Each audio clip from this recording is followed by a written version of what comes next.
mom comes from traditional gospel music. Yes. Right? You are her daughter, and you have gone, I know.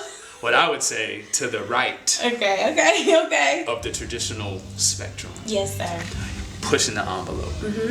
How do you do it? Well, I'm a pastor's kid. My father and my mother, they've been married I'm 27, for 28 or 29 years now. That's in the interlude. That's in the first track on the album. Yes, it is. Thank you for listening. But I've been in the church forever. On one of my songs on my CD, I said something like I was born on a pew. I've always wanted to give my generation something that they can relate to, because sometimes we can feel like, oh, because I'm a Christian, I can't have my swagger, I can't be fly, I can't be transparent, I can't let people know that I really have real issues. Well, no, we're human, we have real issues. People want to listen to music and have Jesus in there and not feel like they always got to go into a revival. They just want to play music in the summer, let their hair down. Maybe if they got some speakers in the back, they want to know that it's still good. And I think that, we have to, I wanted to have that to offer to them. Well, the executive producer on the album, Graceland, is your brother. Yes. How is it working with your brother? It is amazing. Kierra Sheard is amazing. I love him to pieces. He's my best friend. And what I liked about, because you asked earlier about pushing the envelope. My brother is like my coach in pushing the envelope. He's like, go for it, And the reason why I also want to do it is because I want my brother saved. And I know that being saved is not, what we see in the church. That's not it. That's not all to it. It's all about salvation and that internal transformation.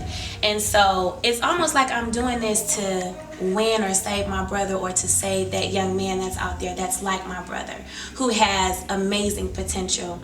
Hold on, I was getting ready to cry. I don't want to cry. Do it. But who has amazing potential and who just needs to see Jesus in a different way. And so this project for me was just kind of a way to say, this is me fighting for my brother as well as fighting for this new generation that feels like, I don't want to go to church because all they give me is condemnation. And condemnation is a form of an attack from the enemy. It points to the issue and it doesn't give you a solution. Whereas when you're with Jesus Christ, you have conviction and your Holy Spirit corrects you and shows you how to do things differently. So having said that, that's also what has caused me to push the envelope, because I know that there are people out there like my brother and just people who are probably just tired of just church people and the judgment and the negativity. So having said that, this is my way of just presenting Jesus in a different way, in a fresh way, in the way that I think that he has called me to present him. So that's why. Absolutely. And thank you. Thank you. And don't stop. Thank you. Because you're not just talking to your brother, you're talking to me. Thank you. And many, many, many others. Yes, sir. Thank you. I didn't want to cry. It ain't up to you. Oh, I hate it. I posted a picture of me and Willow Run and Kim Kardashian. And, sometimes if you're not careful, especially church people, they can kind of be very judgmental. And some of the things that they were saying were very hurtful. And I could only imagine of how it could have affected someone else.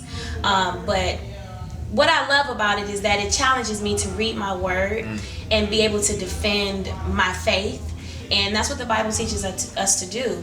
And so it kind of challenges me to go deeper. Though it may come off to someone else that is negative feedback, I take it as a healthy challenge, because I go and read, and sometimes I respond to them. Sometimes they be like, well, are you best friends with, these people that you're taking pictures with? And it's like, no. But I am a disciple of Christ, and I think that people should see the love of Christ, and they shouldn't see, oh, this girl always judged me. So I know what that feels like, and it allows me to be more transparent, to share my story and not give everybody my business, but to say, hey, I may struggle with the same thing you struggle with, and I may have this same issue, but I do know, a God of grace. And that's the beautiful thing that I love sharing, when I get that rejection, when I get that judgment, because it also invites someone else to me. So I I like it. I mean, it's good. It's good stuff. You speak to when you speak of flaws, because you know we're a lot of people that follow me are young people, yes, right? Yes. So when I think of flaws, I think of judgment, and I think of bullying, and I think of not enough, and not feeling like enough. Yeah. What do you speak to? How do you speak to flaws, and how can you speak to people who are feeling some kind of way about their quote unquote flaws? I would definitely say that it's important that we don't try to find void fillers, because a lot of us, I've noticed that this generation, we play tough and we play like there's no soft side to us. And so having said that, we'll probably go home and beat up on ourselves. So I'll speak for myself, but I'll go home, and of course I'm going up and down my weight. I used to be over 300 pounds. And you look good. Thank you. Thank you so much. And I still need to come down some more. Okay. But the beautiful thing about it all is that I'm like, wow, you know, I complain about these things. I've even considered some surgeries. And it's like, does God take this offensive? You know, it's almost like getting mommy's plate after she's cooked this amazing meal and we go to just seasoning it up. She gonna think, well, what did I do wrong? And so I sometimes wonder if, you know, what we think is a flaw, does God think is beautiful? Or is that thing that keeps us coming back to him? So I would definitely speak to someone who may be dealing with the flaws to know that there's someone that loves you in spite of all that. Like, they love the things that you hate. And that's the beautiful thing about the relationship and the covenant, is that he'll love the wrong out of you. He'll turn what's wrong or what's ugly into something beautiful. What's next for you? What's next for me? Well, I have had the pleasure and the honor and the blessing of being invited back to Sunday Best. So I'm really excited about that. I have a clothing line coming out. I'm really, really excited about that. I'm working on my master's, but I had to take a break from school today. I mean, this week, this semester, it's just too much. You in school too? Yes, I am. What are you studying? I'm studying clinical psychology. Okay. And I'm hoping to go forward for my doctorates, but I had to take a break.